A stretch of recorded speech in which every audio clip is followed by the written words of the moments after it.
There is so many new Makita tools coming out. I can't believe that I had to do another one of these videos so soon.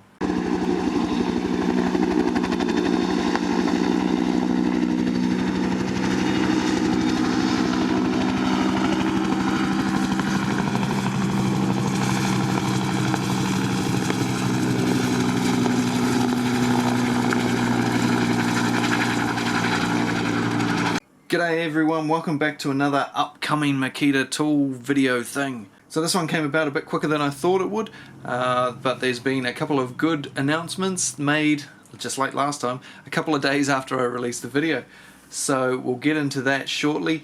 This one sort of slipped under the radar a bit too, I reckon, and after I did the video of this one, Makita New Zealand sold out of these real quick. So if you're trying to track one of these down at the moment, could be a bit difficult. Almost everywhere on earth, they are super popular. Super popular. More popular than I thought they would be. And yeah, if you haven't seen my video for that, it's a blower, by the way, in case you didn't realise. It's like an air duster, like on your air compressor. So if you haven't seen the video for that, it'll be up in the top corner and down in the description. There's a Makita 40 volt light here, the ML003. That review will be out soon. Pretty sure I showed this in the last one. That's a circular saw that fits on a truck. 40 volt. And before we get into the ones that are upcoming, let's have a quick look at this one. It's the DUS054 18 volt sprayer. Now this one sort of slipped under the radar a little bit, and it got released and I sort of didn't even realize. They snuck it past me. It wasn't until it came out that I saw it was available. And so I've just gone and grabbed that. The review for that will be up hopefully tomorrow. Fingers crossed. So if you want to see the review for that and you're not subscribed, make sure you subscribe down below now. And now let's get into all the new tools that are about to come out or have just come out and you probably don't know about yet. And if you haven't seen my latest two upcoming Makita videos, most of those tools haven't come out yet either, so you might want to check those out up in the top corner and down in the description as well, because there's lots of interesting tools in those videos, and there's a couple of doozies coming up in this one, and also a couple of oddball sort of ones. You complained last time there was no 18 volt, so we've got some 18 volt releases in this one, 12 volt as well, and of course the 40 volt XGT stuff. Let's get into it. I think we started with outdoor power equipment last time, and that's what I'm going to do this time as well. The MUN300LD and the MUN301LD are not 40 volt tools. The MUN300LD is a 12 volt pole hedge trimmer. You heard that correctly. It's essentially like one of these stuck on the end of a pole with a tiltable head and an extension pole that allows you to reach things up to around the 4 meter height. So that's pretty impressive for a 12 volt tool. It has a cutting width of 300 millimeters or 1 foot. It has a telescopic extending pole, and the MUN301LD is an 18 volt version. Same tool, just with an 18 volt battery. And with a 6 amp hour 18 volt battery, you'll get around 2.5 hours worth of cutting. Now I don't know if these tools are going to be sold in America, so I can't give you a number for that. They've been out for a few months, but I have no idea where they're available at the moment. I haven't seen them here, and I doubt they will bring them in here. They might, but it seems a bit of an oddball sort of tool. Speaking of oddball tool, what about this split shaft attachment? How's that for an interesting looking bit of kit? That is the EM407MP. It is essentially like a rotary hedge trimmer. This attachment has been out for almost a year now, and it will fit on your 18 volt, your 18x2, your 4-stroke, your 40 volt, any of those. If you've got one of those power heads, this will fit on. Because of the design of the tool, you can cut in any direction quite easily. It looks like a very interesting bit of kit and a great addition to the Makita split shaft system. They've got a really good range of attachments for those power heads now. Sticking with the hedge trimmer theme, we have a trio of single-edged hedge trimmers on the 40 volt system. We have the MUH010G, the 11G and the 12G. The 10G being 500 millimeters long, the 11G 600 millimeters long, or 2 feet, and the 12 being 850 millimeters long. That is one long hedge trimmer. These hedge trimmers are designed a bit different to your usual hedge trimmer. As you can see, you've got that sweeping sort of swinging motion. You hold yourself to the side of the tool rather than directly behind the tool. This is a tool that would have been really handy at my last job where we were doing a lot of hedge tops, a lot of Buxus hedges at a certain height, and it would have been perfect for that. I don't know how many places this will be released though. If you want one of those, I imagine it's going to be a bit of a special order to find one. If they do come out in the States, they should be called the GHU 10, 11 and 12. So we've done the 12 volt, we've done the 18 volt, we've done the 40 volt. What's left? 80 volt, I guess. So how about an 80 volt brush cutter? According to Makita, the MUR012G, or the GRU12 if you're in the States, is the world's strongest rechargeable brush cutter. It uses two 40 volt max batteries, which gives it the equivalent of a 40cc motor. You can use it with blade attachments or nylon string. It has a 3-speed gearbox with up to 6,400 RPM. In New Zealand it will be called the UR012G, as I'm guessing it will be in much of the world. The initial model numbers when these things are released are always the Japanese model numbers, and that's completely different from the ones in the States, and occasionally different from the ones down in this part of the world as well, particularly when it comes to outdoor power equipment. Incidentally, if you are in New Zealand and you buy the kit at the moment, you get 2 free 4 amp hour batteries, so that's a pretty sweet deal. And I'm sure I've mentioned it before, but it's starting to become available in a few more places now, and that's the CW001G chili bin, or cooler, or esky, or whatever you call it where you live. In the States it'll be the GWC01, and it is a 40 volt and 18 volt IPX4 rated chiller. It can do a temperature range from minus 18 degrees Celsius, that's a freezer, to positive 60 degrees Celsius, which is almost an oven. So if you've got your fish and chips and you need to drive, say, an extra 10-15 minutes to get home with them, well, it'll help keep them warm. It'll run on one 40 volt battery, but if you put 2 of them in, then it will go from one to the next, so you don't have to change batteries, which means you can keep your drinks cold down to a temperature of around 5 degrees for over a day. 24, 28 hours, somewhere in that region, with 2 5 amp hour batteries. Makes it viable for a camping proposition to keep your drinks cold and your meat and whatever else you've taken away camping that you're going to cook up. Has a 20 litre internal capacity, comes in classic teal and olive green. They're doing all the outdoor stuff in an olive green sort of way. They're doing the radio as well, a few of the oddball sort of tools, and making them look like a bit of a camping range. So many other features of this thing. I think it has a USB charger built into it as well. Has a bottle opener built into it, which is of course the most important feature. I don't think you can put 2 40 volt and 2 18 volt batteries in at the same time. I think you can put one 40 volt and one 18. So that's okay, I suppose. 2 5 amp hour 40 volt batteries at full grunt, 60 degrees Celsius, will give you about 8.5 hours. And at the opposite end of the spectrum, at the minus 18, if you want to keep things frozen, then the 2 5 amp hour batteries will give you around 10 hours of runtime. Those are some pretty impressive runtimes, I reckon. But if you're using the 18 volt batteries with 2 of them installed, you'll get around 6.5 hours at the minus 18, and at 5 degrees you'll get about 17 hours. But I'm guessing these numbers will fluctuate depending on the ambient temperature of where you have it. Right now it's stinking hot here, so it's going to be harder to keep it cold and easier to keep it hot, for instance. Maybe one day I'll get one and we'll take a look at it. And now to the more regular power tools. Oh, and did I mention the DUS053 of this is actually a 12 volt version. So that's quite cool. I actually could have probably got away with the 12 volt one rather than the 18 volt one. Not sure if they released the 12 volt one here yet, or whether they will or not. But yeah, that is available if you're interested. Right, one more 18 volt one before we get into the real meat and veg of this video. So this is one that was meant to be in the last video, and it was in the thumbnail, and a few of you picked up on it and said, hey, what about the screw gun that was in the thumbnail? Where's that? Well, I had an editing issue and it just didn't work right, and so I scrapped it from the final cut of the video. But let's talk about it now. It is the FR451D. That's the Japanese number. If it gets released around the rest of the world, it will be the DFR451 for everywhere but the States. I haven't looked up and worked out what it's likely to be for the States, but I imagine it'll be the XRF something. I'm not sure what model number you guys are up to. But anyway, as you can see from the images, it has a coil of screws, not just a big long dangly pain in the ass thing hanging down swinging about.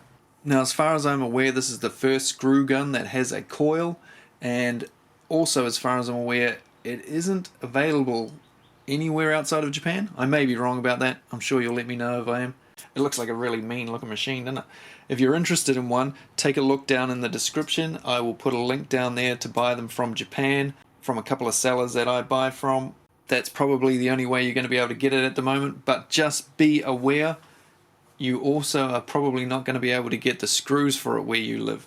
So if that's the case, you're going to have to buy them from Japan as well. So it could get a bit pricey. But if you want the coolest screw gun on the block, take a look down in the description. Now the point of the video I've been dying to get to. The 40 volt planer is here.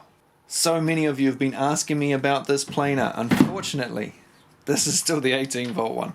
But if you're familiar with this 18 volt one, you will know what the 40 volt is going to look like, because it's basically the same design. It is an 82mm wide planer. It has AWS. This bit looks a little bit different on the 40 volt. It still has the 25mm rebate on the side here, which is a great feature. Great for ship lapping. You can ship lap 2x timber, 2-inch timber, 50mm. You can rebate it and ship lap it. This one runs at 12,000 RPM. The new one runs at 15,000 RPM. And according to Makita, runs 55% faster. It has the same dual port system as this one does. Swapping it from side to side like so. And in my 4-way planer comparison, putting this up against the Milwaukee, the DeWalt, and the Hikoki, it smashed them, by the way. I alluded to Makita possibly making a 4mm one for the 40 volt system, which would just wipe the floor with everybody else. And to the people that are telling me that the AEG and rigid one is more powerful than this, it only cuts to 2mm. This cuts to 3mm. And the new 40 volt one cuts to 4mm, baby. What is that in inches? It's been one of my most popular requests recently. When's the 40 volt planer coming out? Well, it's on its way, okay? I can't give you any release dates, but we know it's been made. Now the next one was a bit of a shock. I didn't see it coming at all. But there's a new reciprocating saw. I'm surprised that they've put out another model so soon, but I'm also not surprised because the first one, in my opinion, wasn't very good. It's only 40 volt tool from that initial 6-piece kit that I got that I didn't like more than the previous 36 volt model. So I kept my 18x2 version and sold the 40 volt. But I think I'll be buying this 40 volt because Makita are saying that this 40 volt, the JR002G or the GRJ02, is the world's fastest, strongest cordless reciprocating saw. So how all of a sudden have they managed to make one that can beat the Hikoki Godzilla? Which, if you saw my recent reciprocating comparison video up here in the corner, you'll know that that just smashes all other cordless reciprocating saws just out of the park. Well, Makita have finally gone with the orbital function. So they've completely reconfigured the way the cutting mechanism in this thing works with the counterweights and the orbital feature, giving it less vibration and more speed, baby. It's a little bit heavier than the last model, 300 grams, but they're saying it cuts 50% faster through steel pipe than the last model did, and 25% faster through wood. That's a huge improvement. And to be honest, it did kind of need it. It's IP56 rated, and the orbital feature, just like on the Hikoki, Metabo HPT, and the Milwaukee, it can be turned on and off. So finally I can get excited about a Makita reciprocating saw again. And last, but by no means least, well, it's not this. I just need to use this as a bit of a prop because I haven't got the real one yet, have I? I haven't even got pictures of it to show you. All I have is the model numbers and a little bit of info about it. Hopefully by the time I finish editing this video, I'll have some images to put in place here. And that is the HS011G, or the GSH11 if you're in the States. And what is it? It's something to get excited about. This saw has a groove in the base so you can run it on a track or a rail. And it's 185mm or 7¼ inches. It's a little bit small for some people, eh? What have I told you? Makita were releasing a top handle, 260mm, 10¼ inch circular saw that is track compatible. and has a cutting depth of 97 millimeters. Oh, so close again. They got a couple more millimeters than they managed to get out of the rear handle one, which has a cutting depth of 95 millimeters. But if only they could get to 100, it would be perfect. Maybe there'll be enough space in here that you can stick a 270mm blade on. If you can track one of those down, they do exist. You can get a 270mm blade on it, then you'll get that 100mm depth of cut, and you can cut straight through 4x4 posts with it, which would be bloody awesome. So not only will you be able to run it on the track, the front, I believe, comes off as well. This saw could be a solution to so many problems, but we'll have to wait and see just how good it is in a later video, because I can't tell you much more than that, I'm afraid. But as soon as I am able, I will try and get my hands on one and review it for you guys, because it looks to be a cool bit of kit. But 3 more millimeters. Oh, so close. If you like these upcoming Makita videos, please hit the like button. Please subscribe if you haven't already. Don't forget to click the little belly bit. And yeah, I will see you on another one real soon. Wait, don't stop the video. There's one more to go. I've just found another one. And I thought it was odd that they released another reciprocating saw when they've only got one impact driver. I mean, can you imagine a Makita platform with only one impact driver? I mean, there's like 150 or something on the 18-volt system, right? So it seemed bizarre that they're already doubling up on reciprocating saws, yet only one impact driver. Well, that has just changed. They have announced the TD002G, which in the States will be the GDT02. And Makita have done something different with this one because they're going Bluetooth. Now this isn't the tool, of course. This is the TD001G in purple from Japan. This is a Japanese one. If you're interested in the different coloured ones, take a look down in the description. You might be able to find some. The new one also comes in a wide range of colours, providing you get one from Japan. This one has 2 lights. The new one's got 4. Huh? Twice as good. It has 220 newton meters of torque, but you can change that if you wish. If you want lower torque settings, you can set it at 180, 170, stuff like that. But it is Bluetooth capable via an adapter, which seems a little clunky to me.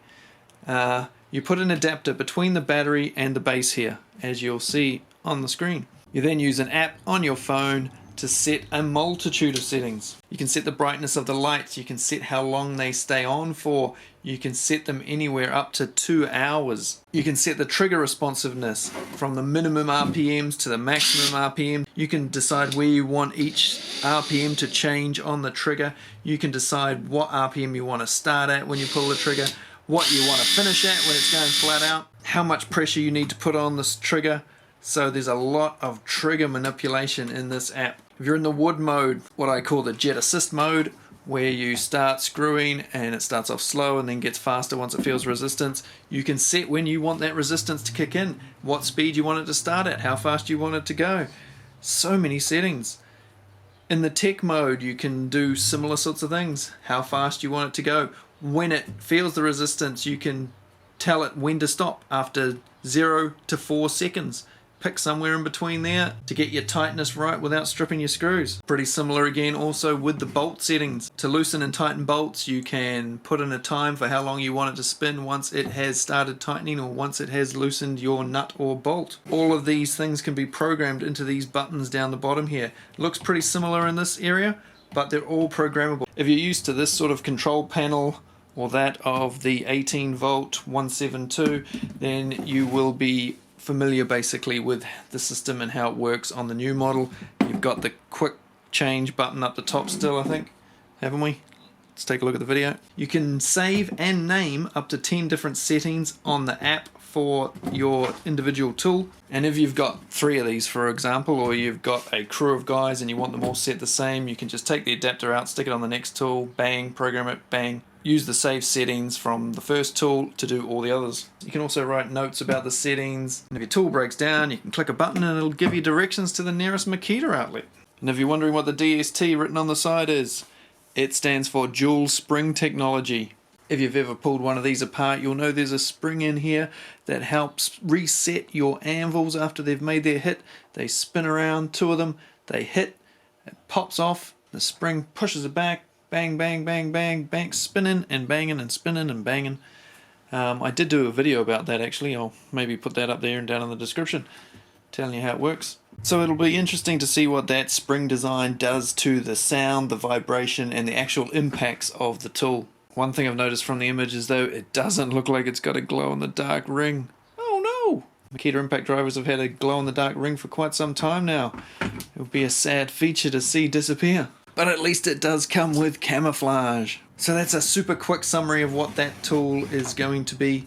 I'm not so sure about the adapter though. Having to put that on to change the settings seems a little odd. If you're doing the same thing every day and you just want to get an impact driver and program it the way you want it, and then you're going to set it, leave it, done for life sort of thing, then fair enough. I mean, there's enough settings in here that you could do that. I would be happy doing that. Set it once, get everything programmed, dialed in how I want it, and then if there's a task that doesn't quite fit those, well, you've still got the regular 1, 2, 3, 4, you know, so no biggie if you have to do it manually instead of programming it. Once you've programmed the tool, you can take the adapter out. You don't use it with the adapter in there. But the adapter doesn't come with the tool. So it comes as a tool like this with the buttons you fiddle around with, a bit like the Hikoki one. The Hikoki one has the Bluetooth built into the battery though, so you can put the battery on it with Bluetooth in the battery and then change it.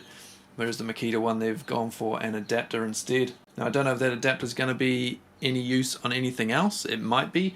They might bring out a drill that it's programmable on, I'm guessing. Could conceivably do it with all sorts of drills, rotary hammer drills, I mean even angle grinders, impact wrenches. Who knows where they will go with it. Let me know what you think about that and the adapter. I mean, this is a pretty basic explanation of it because it's only just been released. The app's in Japanese. It's hard to work everything out. But let me know what you think about that. Let me know what you think about all the other tools. What 40 volt tools are you looking forward to Makita releasing? And yeah, I'll see you on another one tomorrow, which will be 6-inch grinder. What's the difference between a 6-inch and a 5-inch? Well, find out tomorrow. Cheers. See you later. I'm doing that because I haven't got around to getting the sprayer going yet. So many tools, so little time.